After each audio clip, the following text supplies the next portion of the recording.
저녁 7시 9살 아이가 방문을 쾅 닫고 들어갑니다. 오늘만 그런 게 아니에요. 이번 주에 벌써 3번째입니다. 뭘 물어봐도 몰라? 밥 먹자고 해도 안 먹어. 같이 산책 가자고 하면 귀찮아. 전엔 안 그랬어요. 학교에서 있었던 일을 종알종알 늘어놓던 아이였습니다. 근데 어느 날부터 말수가 줄더니 표정이 멍해졌어요. 짜증은 늘었는데 웃음은 줄었습니다.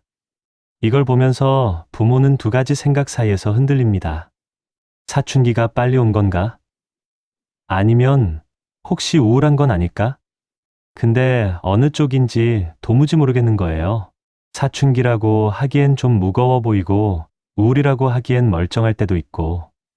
그래서 결국 미루게 됩니다. 좀 더 지켜보자. 이 행동 단순한 사춘기도 아니고 그렇다고 위험한 우울도 아닐 수 있습니다. 이건 아이의 뇌가 부모에게 보내는 신호의 언어예요. 문제는 우리가 그 언어를 잘 모른다는 것뿐입니다. 오늘 이 영상에서는 3가지를 다룹니다. 첫째, 9살에서 12살 사이의 뇌에서 정확히 무슨 일이 벌어지는지. 둘째, 사춘기의 짜증과 우울의 무기력을 어떻게 구분하는지. 셋째, 오늘 저녁부터 바로 살펴볼 수 있는 구체적인 신호 3가지. 끝까지 들으시면 지켜보자가 막연한 회피가 아니라 구체적인 관찰이 됩니다. 아이의 행동 뒤에 숨겨진 진짜 마음을 풀어내는 채널, 아네마입니다. 구독과 좋아요 부탁드립니다.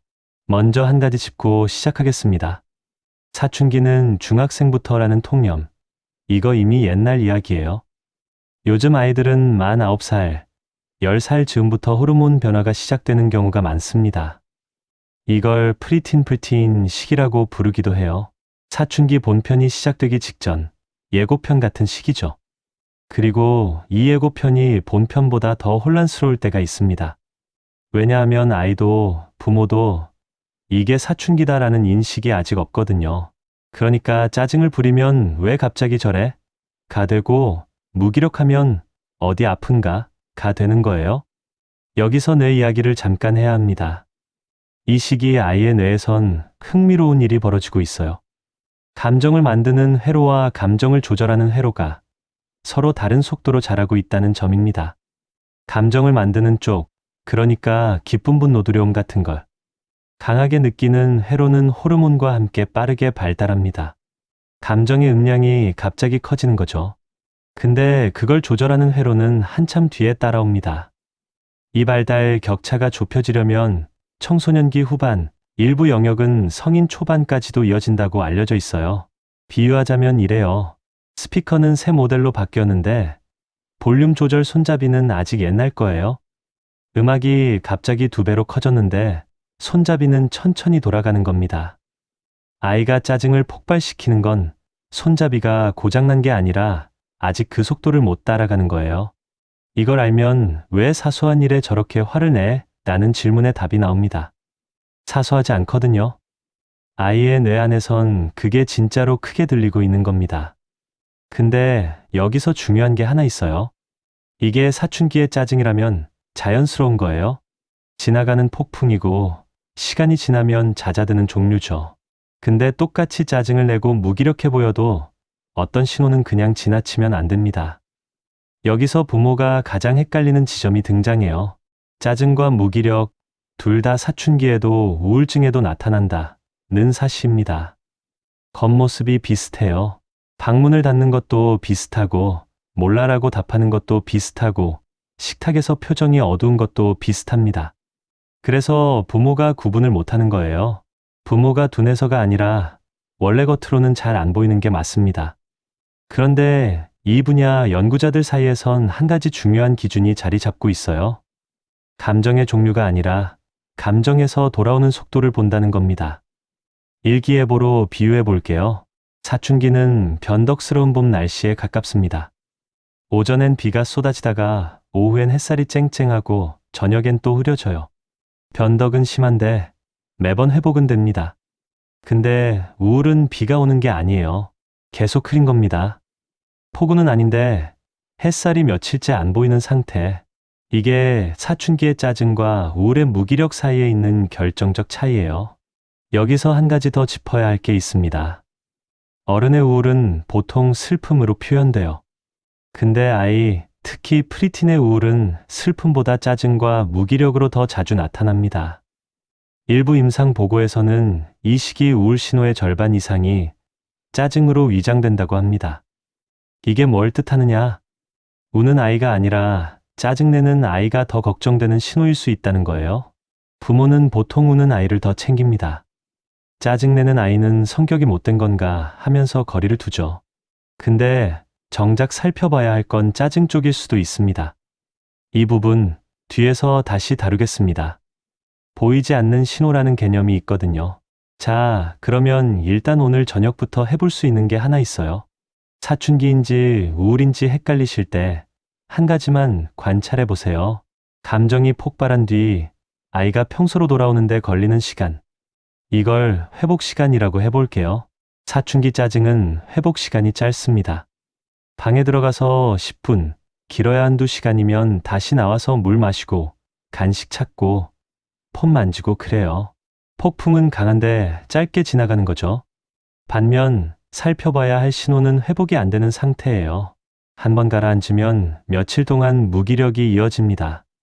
좋아하던 게임도 시들하고 친구한테서 온 카톡도 안 봐요. 주말이 지나도 표정이 그대로입니다. 여기서 핵심은 강도가 아니라 지속입니다. 흔한 오해 사례 하나 짚어볼게요. 부모가 보통 가장 걱정하는 순간은 아이가 크게 폭발할 때예요. 방문 쾅 닫고 소리 지르고 책상을 치고 이러다 뭐 되는 거 아닌가 싶어서 가슴이 철렁하죠. 근데 막상 한 시간 뒤에 나와서 라면 끓여 먹고 있으면 또 안심을 합니다. 그러고 나선 잊어버려요. 근데 그 뒤가 더 중요할 수 있습니다. 사흘 뒤에도 일주일 뒤에도 표정이 평평한가요? 아니면 다시 까불고 농담하고 짜증도 다시 부리나요? 짜증이 다시 부려지는 게 오히려 좋은 신호일 수 있다는 거예요. 이상하게 들리시죠? 근데 이게 핵심입니다. 짜증은 감정이 살아있다는 증거거든요. 무기력이 길게 이어지는 게 진짜 살펴봐야 할 신호예요. 방법은 단순합니다. 일주일 동안 머릿속에 작은 표 하나만 그려보세요.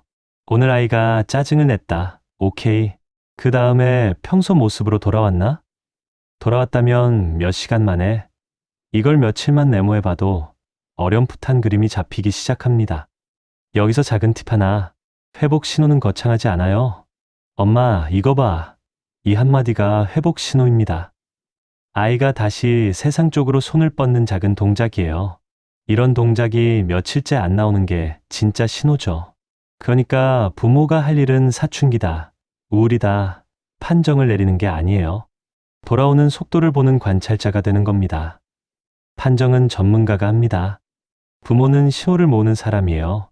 이 원리가 왜 중요한지 다음 파트에서 더 깊이 들어갑니다. 앞에서 보이지 않는 신호라는 개념을 잠깐 언급했죠. 이제 그 이야기를 풀어야 합니다. 아동심리학에서는 아이의 어려움을 두 가지 방향으로 나눠봐요. 하나는 밖으로 터지는 어려움, 다른 하나는 안으로 가라앉는 어려움. 밖으로 터지는 쪽은 보입니다. 화내고 떼쓰고 물건 던지고 친구랑 싸우고 부모도 즉시 알아챕니다.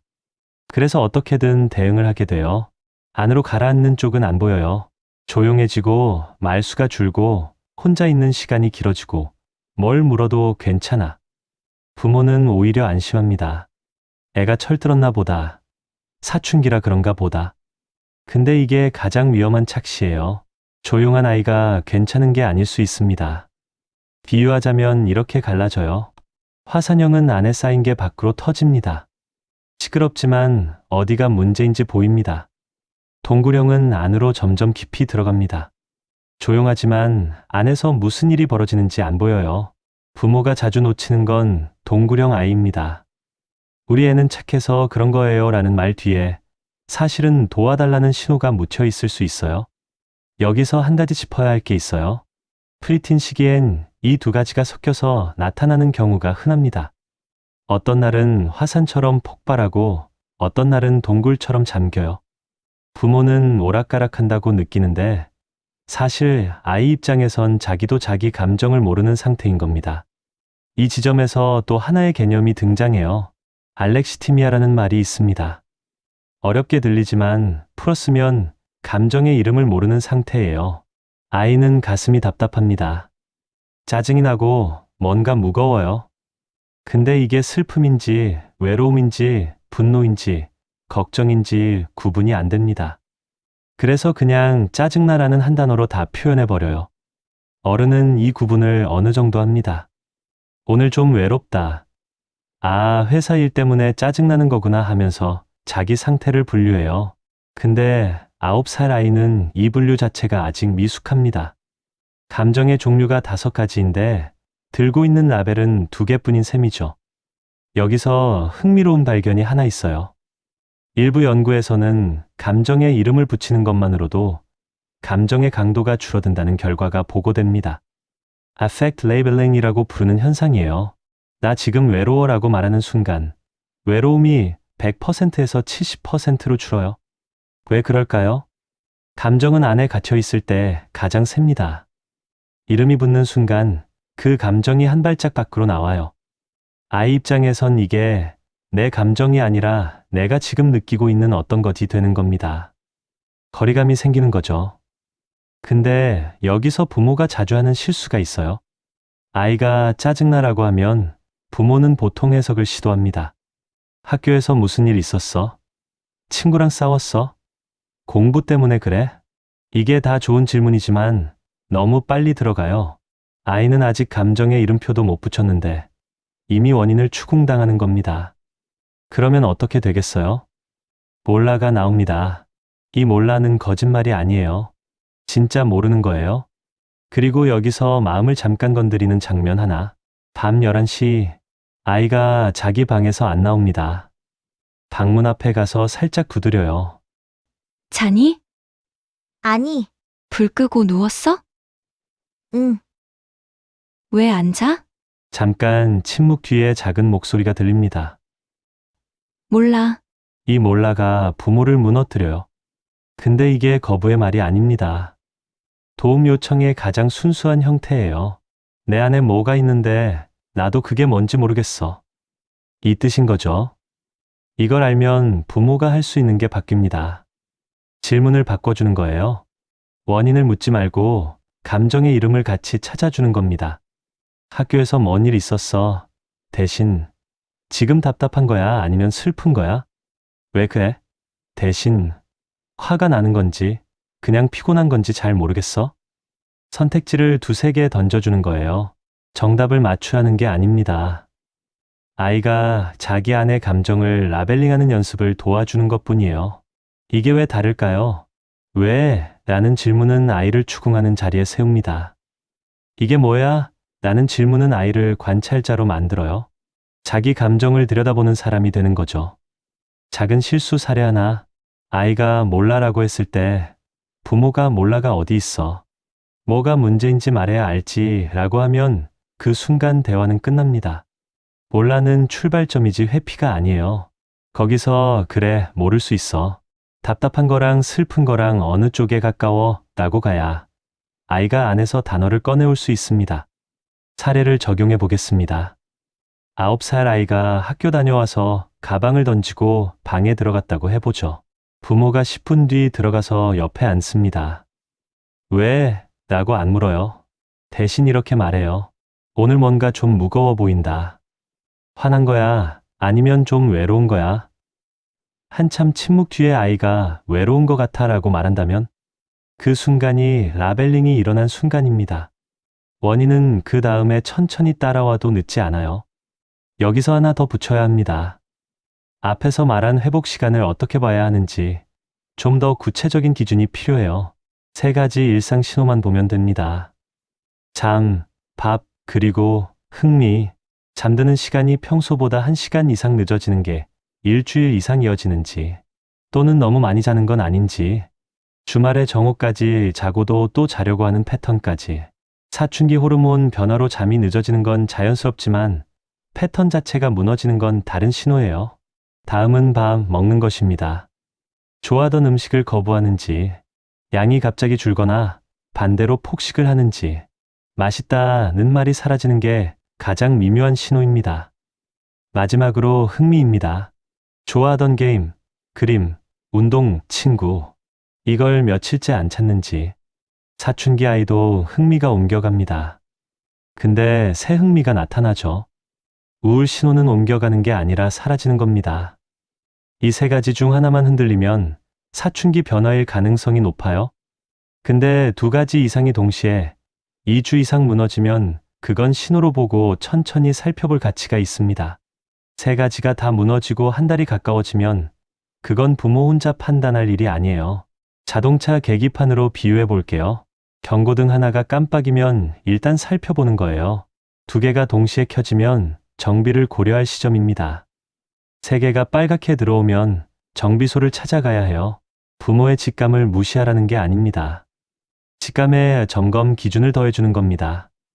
이 세 가지를 머릿속에 두고만 있어도 지켜보자가 막연한 회피가 아니라 구체적인 관찰이 됩니다. 그게 실전이에요.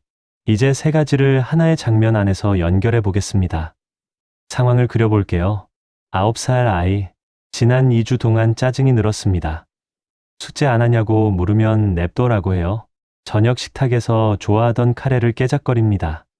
잠은 평소보다 늦어졌고 친구 이름이 입에서 사라졌어요. 예전 같았으면 부모는 두 가지 중 하나를 했을 겁니다.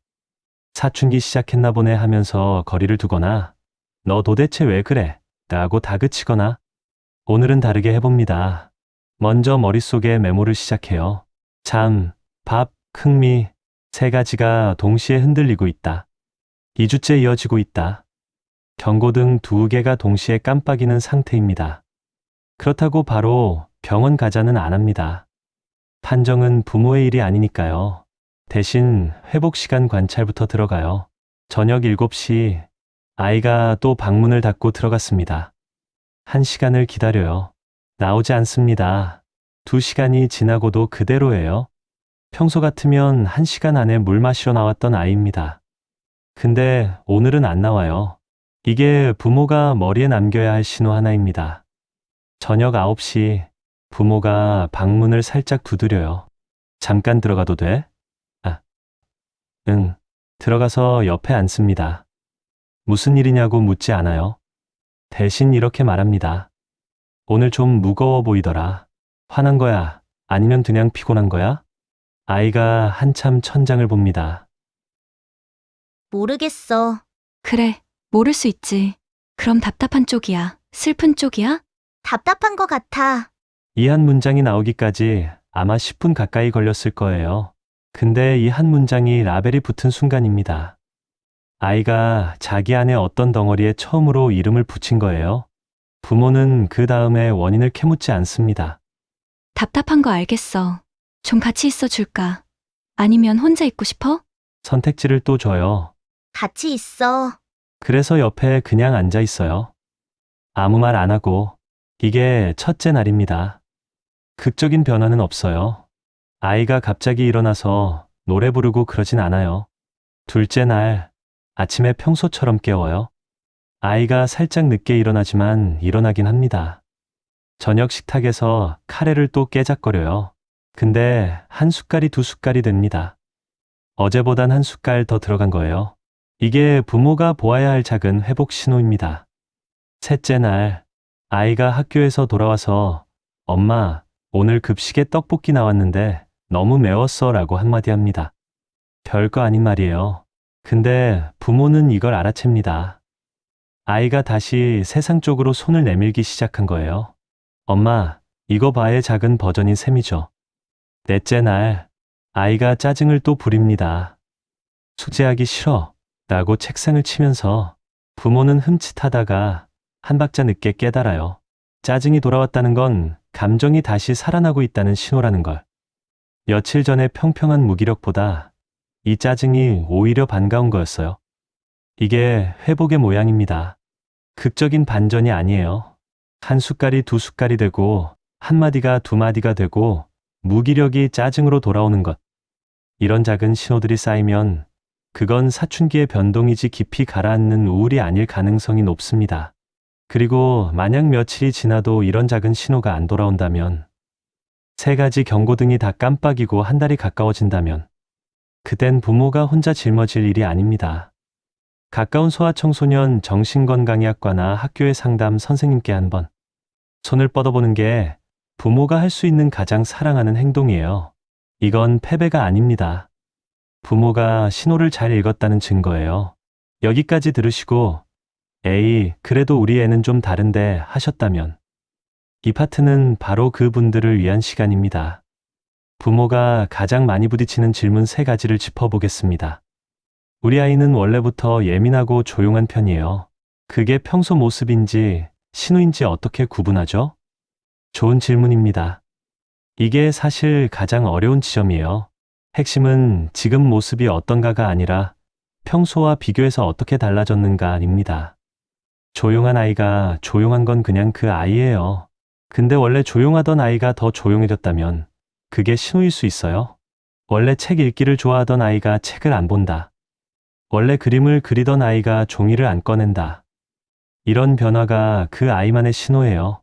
다른 집 아이와 비교하지 마시고 이 아이의 한 달 전과 비교해 보세요. 부모가 이 비교를 할 수 있는 거의 유일한 사람입니다. 기질이 예민한 아이는 사춘기 변화도 좀 더 진하게 옵니다. 그건 자연스러운 거예요.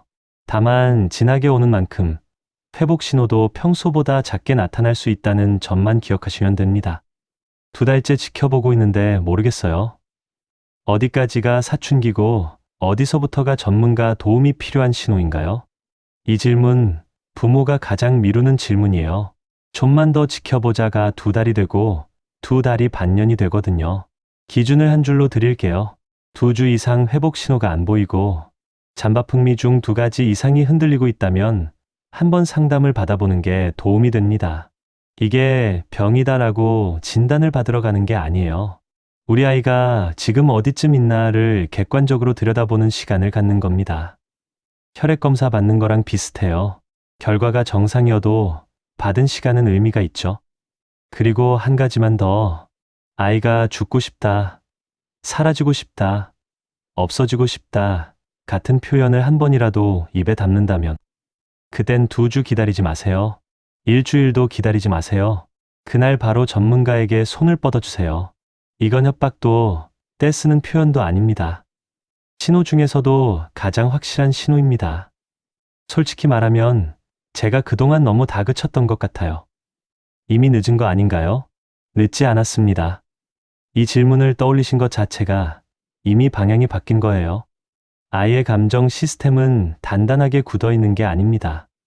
부모의 반응이 바뀌면 아이의 안전 감각도 같이 바뀌어요. 오늘 저녁에 왜 그래? 대신 답답한 거야? 슬픈 거야? 라고 한 번 물어보는 것. 그 한 번이 시작입니다.